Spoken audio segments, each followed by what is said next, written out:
Hello, everyone. My name is Dawn, and welcome to another episode of The Chamber Within. What does setting an intention mean for you? This comes up a lot in the spiritual community, setting an intention. It means to focus on a mental approach. Now, people set intentions for the day. You can set intentions by the use of prayer. You can do it to feel safe, supported, and protected. And it's also the reason behind why we do whatever we are going to do, what you're intending to happen, in other words. I've been setting intentions for most of my life without ever calling them that. Just recently, an old memory came up. When I was in junior high school, or as some refer to it as middle school, I was staying up late often. Now, I had a ridiculous study habit in the seventh grade specifically because I was having trouble in my math class. So I would go to bed early and then set my alarm for 5 a.m. to study for 2 hours before my alarm went off for the day, which was around 7 a.m. I was using I had to get up and I was using my door like a chalkboard as a wooden door. And I would work out these math problems just to make sure that I was up and not in my bed working on a book. So that's why I mentioned that. I was fully up. No coffee. This was pre-coffee or anything like that. I needed to get up to study. And doing this over and over during the test weeks was becoming tiresome. And there were some nights where I just went to bed late, but still got up at 5 a.m. to study. So what I began to do is I began to fold in a request into my nightly prayer. I would say the "Now I lay me down to sleep" prayer.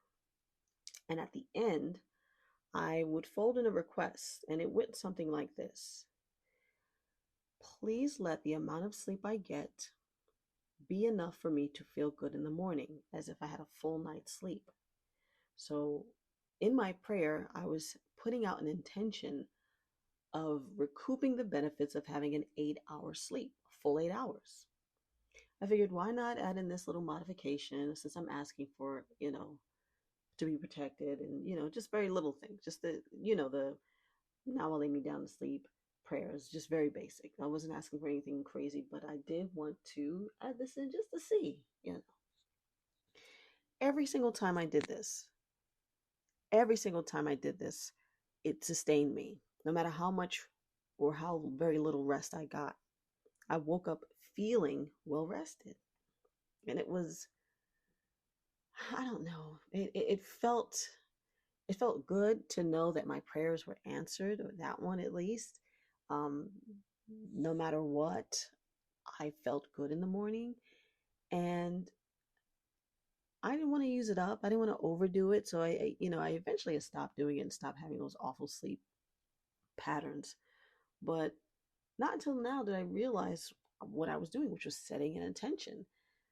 And what I was doing is I was choosing before I fell asleep what experience I wanted to have when I woke up. Intention is giving direction to whatever is set out to do. So, a little backstory. Before I was in middle school, or junior high, as I used to call it, I attended Catholic school from the first grade to the fifth grade. And I found out that intentional repetition was used. As an adult, I'm thinking back. Now, intentional repetition was used to reinforce behavior through discipline. And what I mean by that is whenever we were in trouble, we had to write, "I will not talk in class," or "I will listen to the substitute teacher," or fill in the blank of whatever mischievous activity a grade school kid could get into. But it was always as a whole, as a class. Now, we had to write this, "I will not XYZ," anywhere between 200 to 500 times in our notebook. This, of course, was dependent upon how upset the teacher was. And this wasted a lot of paper. No one wanted to sit and write hundreds of times. They don't want to do anything. It wasted paper, it wasted time, um, made you not want to write at all. Your hands would cramp up. It was awful. Now, this was done with the hope from the teacher that this behavior would become internalized.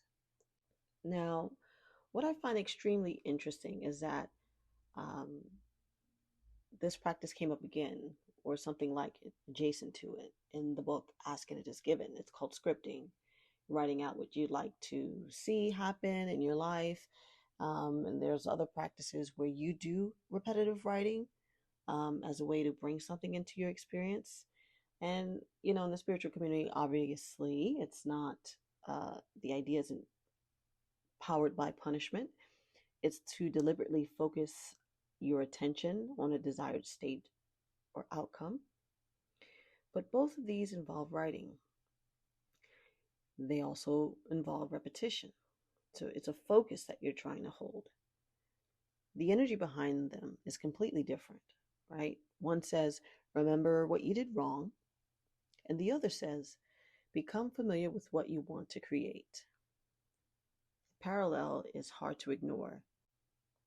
That contrast also is powerful. As a child, writing the same sentence hundreds of times felt like a punishment, and years later, I find myself writing my intentions down. Not because I had to, but because I wanted to become more conscious of what I was creating. And with that, I noticed that the action is the same, but the intention changes everything.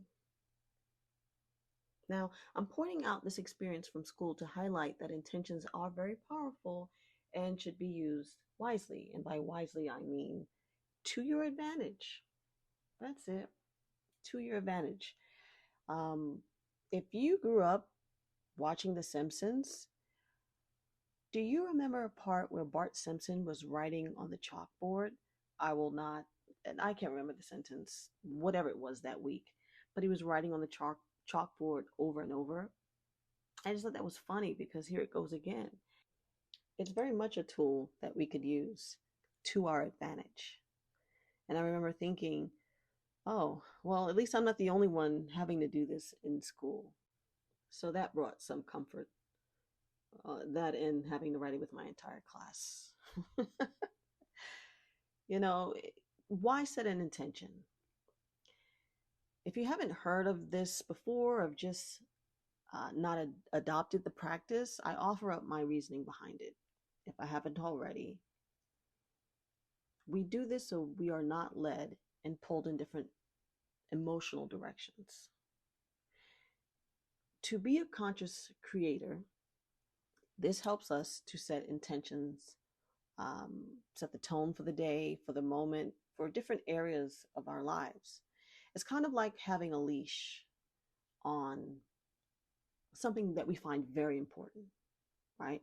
So if you let it run wild and you're not really honed in on a particular outcome you like to have, how some people are disciplined and like to exercise to make sure they don't have to worry about their weight or their health.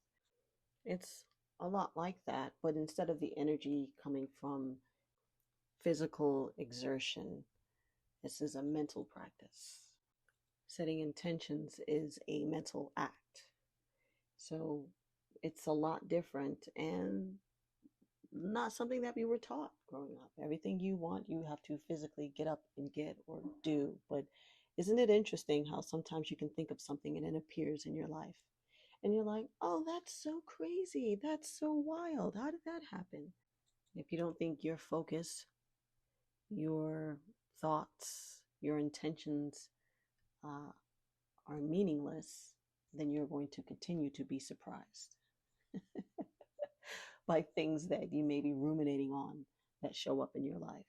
So, setting intention is not about controlling your life, it is about choosing your direction before life begins pulling at your attention.